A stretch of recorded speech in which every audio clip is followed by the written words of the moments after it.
Jai Shri Mataji. Good morning to everyone. Let us all bow down to Shri Mataji, raise our Mother Kundalini and put Bandhan.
Shri Ganesh Mantra.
Let us now listen to Shri Mataji's speech.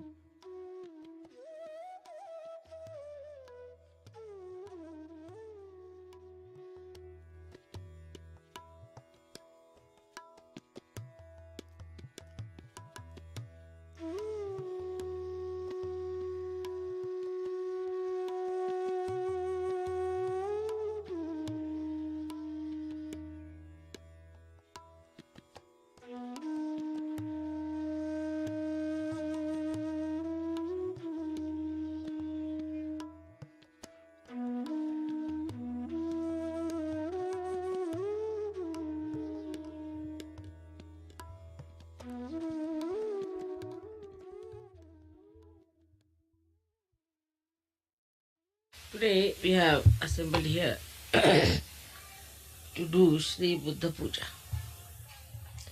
I don't know how many of you have read of Buddha's life and how ultimately he achieved his enlightenment. I don't know how many of you have really seen the Buddhists or have met them, those who call themselves Buddhist. As in every religion, all of them got lost into some sort of a fundamentalism because none of them got realization. And that's why everybody established their own style of religion. Even you can say that Tao of Lao Tse also, or Zen of Viditama, all of them are offshoots of the same.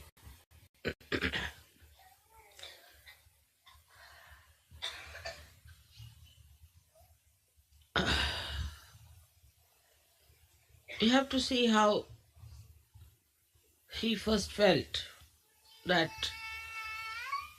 one has to seek something beyond life.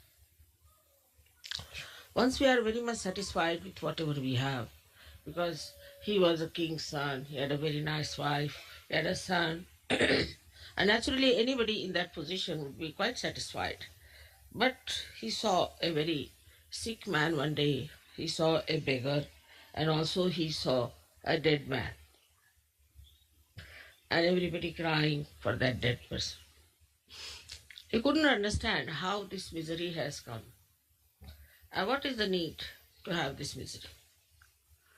So he gave up his family, he gave up his luxuries of life, everything he gave up and went in search of the truth, as many of you have done.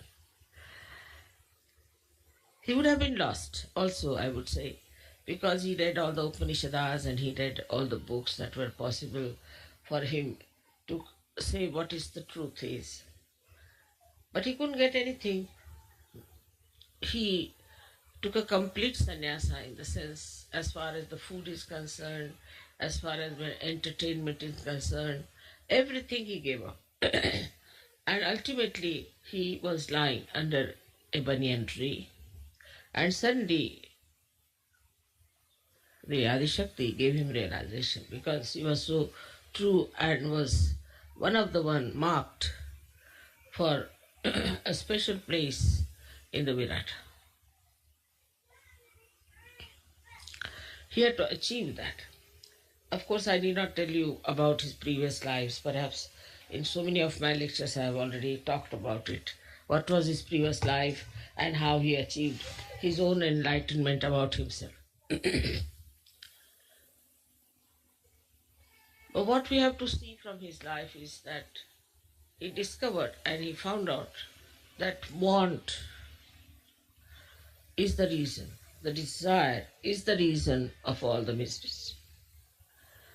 But he didn't know what was the real want, what was the pure want, what was the pure desire. And that's how he could not explain to people that they have to take to their awakening through their Kundalini. As he had followed such a ascetic life, that became the code for the Buddhist. The other day I was reading about Buddha when I was in Thailand, and I was surprised that the bhikkhus, that means the bhikkhu is actually Sanskrit, it means bhukshuk, is the one who asks for alms, or a beggar we can call it, but religious beggar. So he used to carry thousands of people with him, at least minimum of 1,000, bare feet, without any provision for food, without any arrangements for stay, nothing. And they were supposed to shave off their heads completely. No mustaches, no hair on the body at all. Moreover, they were supposed to wear only one dress. One long dress they had to tie up like this and cover themselves. Whether it was cold season or it was a warm season, whatever it was, they were not allowed to sing or to dance or to entertain themselves by anything. And food was just collected from the village, whatever they visited, whatever they got, very minimum, whatever they got, it was cooked for them, and they would offer their guru first and then eat that food. Imagine 1,000 people going like that, bare feet, in the scorching heat or in the mud or in rain. In all seasons they used to walk, giving up all their family relationships. Even if the husband and wife, both of them joined the Sangha, then they were not supposed to live like husband and wife. So to give up all other physical wants, mental wants, emotional wants, was the way they tried to follow, because he said the bond creates it. But if you see the Buddhists, they do all these things. You'll be amazed, even if he's a king, he does that. And many kings who joined at that time, one of them was Ashok from India. He dressed up like that. He became like that. He started traveling in the same manner and tried to lead a complete ascetic life. Very difficult life it was, and they thought that by doing all that, they will achieve their realization. They say that two of his disciples did achieve. Their names are Moggallana and Sariputta. These two people got their realization. But the whole thing was absolutely a life dry and insipid. Had no fun in it. No children were allowed. No family life was allowed. So it became a very secluded, very harsh, I can say very dry life. Though it was called as a Sangha, means the collectivity. But in that collectivity, there was no report as such, because they were not supposed to talk too much. They were not supposed to discuss anything about, say, politics or economics or anything. Only they could talk about meditation of achieving the highest life. So you can imagine what sort of life they had to lead to become enlightened. And that idea continued in so many religions. Especially, it then started making people take away the money of the householders by saying that you have to give up everything. Of course, at the time of Buddha also, they had to give up everything and join the Sangha. But here, it was a genuine effort of Buddha to take them to enlightenment, to make them people who were knowledgeable about the absolute realities. But it did not happen. And that is the reason why we find that Buddhists have gone into different types of funny Buddhism. For example, now we have some Buddhism, say in Japan, where it was not allowed to kill any animal. So they said, all right, we are not killing any animal, but we can eat killed animals. So they found out a solution out of that. Then also, then they could kill human beings, because it's not allowed to kill animals, but we can kill human beings. So Japanese become experts in killing human beings. How people find out loopholes, you can see this very clearly. Then the second type of Buddhism came, where this Lao Tse taught about Tao. But Tao actually he's the only one who started talking about Kundalini. Tao is the Kundalini. But that too was too much for these people. They just couldn't understand what he was talking about. But the way he expressed himself in paintings and other things, just to deviate from that kind of a harsh Buddhism. But somehow, despite that, it never took proper roots. And I have met people who follow Tao, and I absolutely don't understand how these people are following the path of Kundalini. There's a river called Yangtze, by which when you travel, you find variety of things. After every 5 minutes, the scene changes, all the beautiful mountains take another form, and you have lots of waterfalls, and it's very interesting. That is the Kundalini. Tao is that river. But it said that you should not divert your attention to these temptations which are outside. You should see them, but move. And that is what is Tao, which he brought in. But they got lost, because they started painting all those things and doing all kinds of more into art. Basically, Buddha never thought of any art. He never wanted to have any art, and he didn't want to do anything with art. He said, but only thing is that you have to introspect and go within and deep down and find out what is the absolute truth. So the whole thing started deviating like this. Then this Zen system was the same as mixed up with Kundalini, which Viditama, one of his great disciples, who started in Japan. Now, the Zen system is that they used to put, sometimes hit also on the back of the, what you call the spinal cord, on the chakras, and they would try to raise the Kundalini. All kinds of horrible things. In the Zen system, they developed very harsh methods of raising the Kundalini. It went to such a limit that I have met people who have broken their spinal cords. Then Kundalini will never rise in any case if the spinal cord. Please pay attention here. One lady walks out, then attention goes out. If your attention is so poor, please pay attention here. Do you understand that? If one person walks out, your attention should not go. And please don't come inside to disturb. You see, the trouble is we must understand that our attention has to be steady. Any lady walks out, if your attention moves out, then understand that you have to meditate more. Please keep the attention. So now, then this Viditama Zen also took a very different form. I met the head of the Viditama Zen system, and I was surprised because they called me because he was very sick. So they said, Mother, please help him to cure. But I found he was not at all a realized soul and did not know a word about Kundalini. So I said, how are you the head? How is it that you have become the head when you do not know the meaning of Kundalini? So he said, what is Kundalini? He couldn't understand anything. I said, what is Zen? Zen is to meditate, dhyan. I said, all right. Well, what about it? Yes, there is. So confused even. Then I asked him, you are not a realized soul. Then how is it you are the head?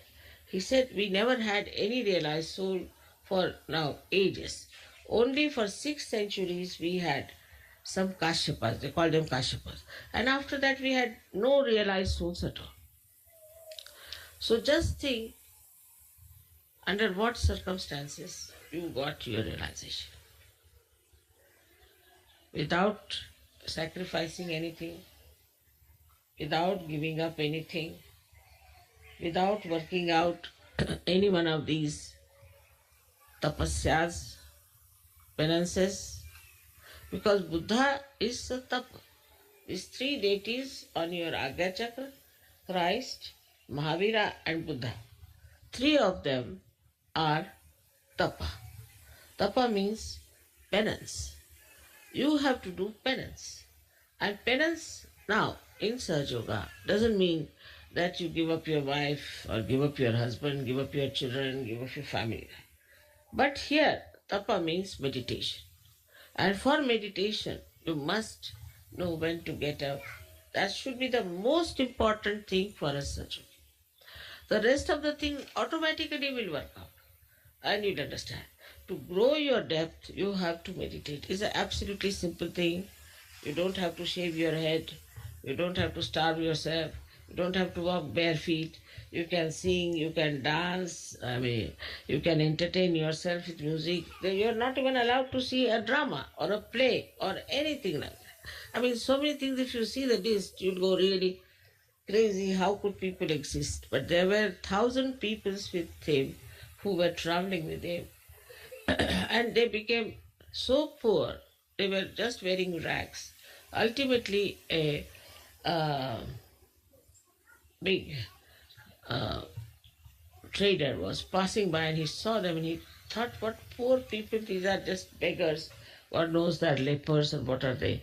And he had a great feeding for them and he gave them some food to eat and everything. And still he did not know that it was Tathagata, means it was Buddha who was going.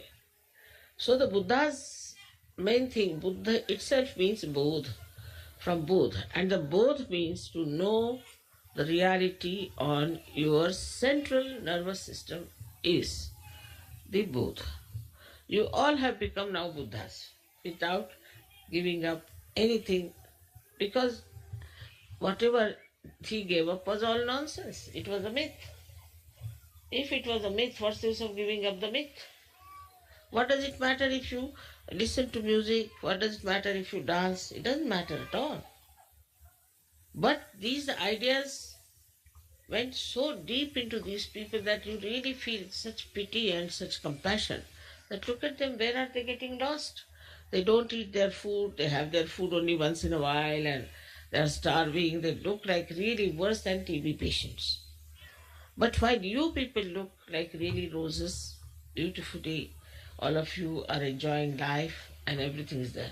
But still, one has to know that we have to have that principle of Buddha within ourselves. And what is that principle of Buddha? Is that we have to do tapa. Tapa doesn't mean I don't say you starve yourself.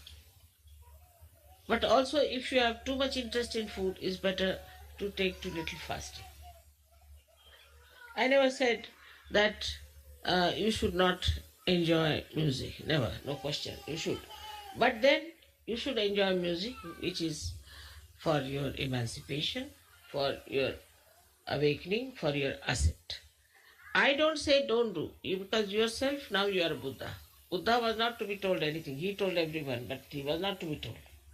In the same way, I don't have to tell you. It is only you have to understand. But sometimes we are really bound by so many conditionings that I find very difficult for people to understand what is the spirit. Spirit is boundless. It is a free expression of God's love. So when it comes to the free expression of God's love, the compassion, the love, then one has to understand, do we do that or not? Even now there are many conditionings which are still working in us. For example, some of you are like this, that I belong to this nationality, to that nationality, I am this, I am that. We are very proud of that. We cannot mix up with other people. We are too high for the other people, or something like that. You are now become a universal being. So how can you have these stupid limitations which are mythical again? So one must see, introspect and find out if we are having, what's the matter with her? Take her away. Also with your children you must see, very important how they behave. If they are aggressive or how they behave is very important, because they are also Buddhas, they are also realized souls, but they have certain conditionings in them and they are behaving according to those conditionings. Now, as it is, you can see there is light within us. What happens? That we start seeing what's wrong with us and we just drop it out. But even when you see that, if you cannot drop it out, then must know that you need more of power. Then you must learn how to raise your Kundalini, how to be connected with the divine power all the time, so that you are in thoughtless awareness and that you grow within yourself in a depth. I find the conditioning that is very much lurking still is my and mine in Sri Lanka yogis. Like before this, what I had heard about, say, English or all Western people, because I'm talking to the Western people here, that they didn't care for their family, their wives, their children. Every third day they were divorcing, or fourth day they are running off with some other husbands or something like that. Now I find they stick like glue. Wife becomes very important, husband becomes very important, my house becomes very important, my children become very important. And first they were not interested in children, now they are sticking on to children like as if with some glue. It's impossible for them to tell that, see, children belong to the Sangha, to the collective. You don't think this is your child. Once you start thinking like that, then you are limiting yourself and getting into problems. The country-wise also, the problems are reducing very much, I should say. Also, we don't like to be racist. I know people hate those who are racist. They want racialism to go away. As in India, I've seen Sajogis want all the caste system must go away. Because these are self-destructive. So we start seeing in ourselves what is self-destructive. What will destroy me? Then what will destroy my family? Then what will destroy my country? And what will destroy the whole world? All these ventures which are just the opposite of your constructive life, you start seeing, you see your derailment, you see you are going towards destruction, and you can stop it. And that is very important, only possible if you try to introspect yourself and meditate and see, have I got this quality? Some of them are very proud of their certain temperaments. Like, I'm like this, what to do, mother, I'm like this. No more. Now all your beautiful qualities have been awakened by your Kundalini. Shows that nothing was dead, nothing was finished. They were all there intact. And when the Kundalini started rising, she just awakened all those beautiful qualities. Apart from that, in the Guru Puja, I'll tell you what all has happened. Of course, you must have seen in Sastar Puja, I told you about yourself, that what you have achieved, you have no idea as to what powers you have got. But in Guru Puja, I'll definitely tell you what is the thing that is Sahaja Yoga. It's one of the most precious thing that a human being should have known long time back. It is not only talking about God. It is not only saying there's divinity within you, but the effectiveness of that. So you don't need any science. You have any problem, all right, give a bandhan, finished. So simple. If you want anything, just give a bandhan, it's finished. You want to give realization, you raise that. That's Kundalini is raised. Everything that you can do with science, you can do with Sahaja. We are also computers. Sometimes I say something, say, Mother, how do you know? So I am a computer, no doubt. But you all are computers. Only thing you have to develop your depth. Now you are on the right lines. So we don't need this science which can destroy all of us. Everything can be done through Sahaja. And this is what I'll explain to you in Guru Puja, how you become so capable. So please have self-esteem. You must have self-esteem and understand that you are a Sahaja. First and foremost, you are a Sahaja. And as Sahaja Yogi, you have to achieve that state where you become absolutely capable of doing whatever science can do, whatever anybody could do. This is the real Siddhi, means you become an embodiment of all the powers. There's some people who come and tell me, Mother, we can't open our heart. I mean, I don't see you have an open heart surgery. But open my heart means just see what's wrong with you. Can't you feel compassion? But I've seen people having an open heart for a dog or for a cat, but they don't have open heart for their children sometimes. Now, how can you not have an open heart in Sahaja Yoga? That's the first place where the spirit exists, and it emits its light.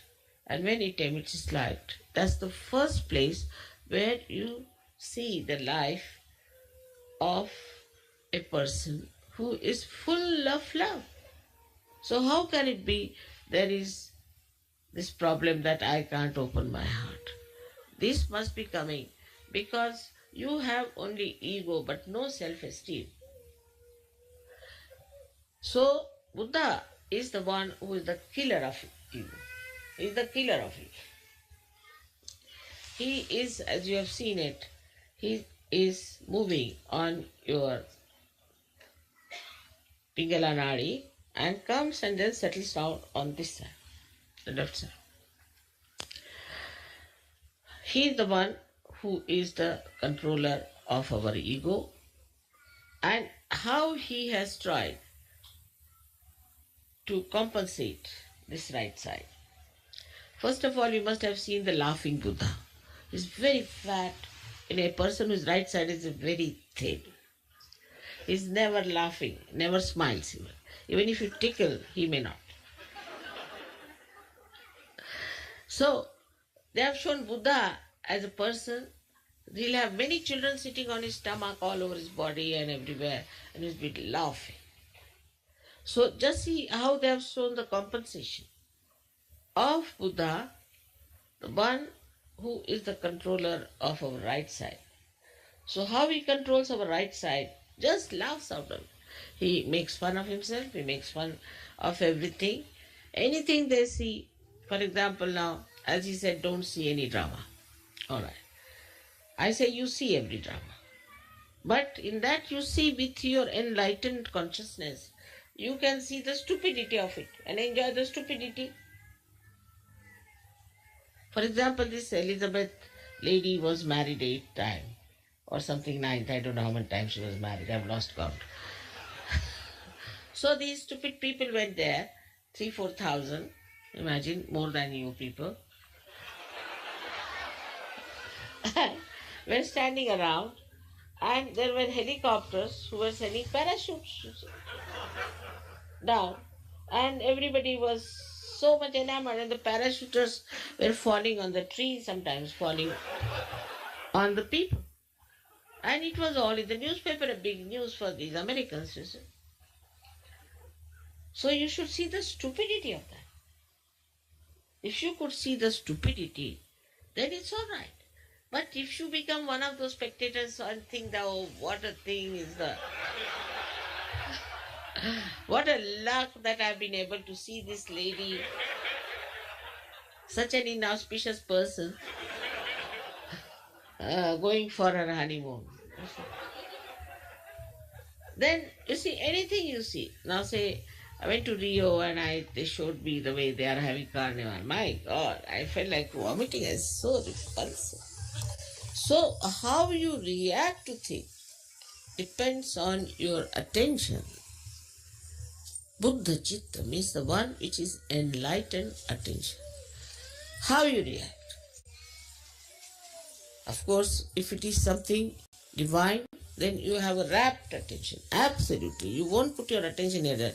To you, it does not matter whatever may happen in the whole world. A complete attention on that.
Mahamantras.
Shri Mataji, we thank you for this beautiful morning meditation.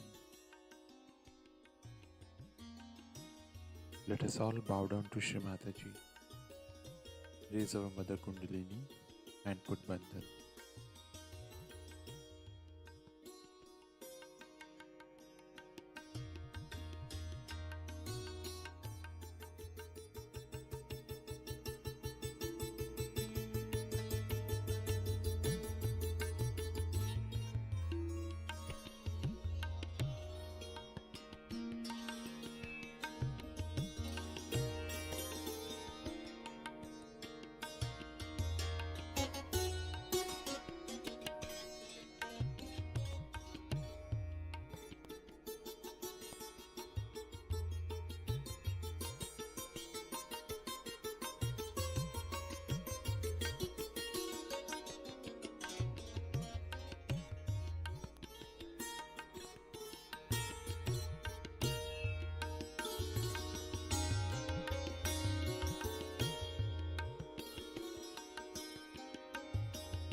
Wish you all a blessed Shri Buddha Jayanti. We will continue with our morning meditation tomorrow morning, same time. Jai Shri Mataji.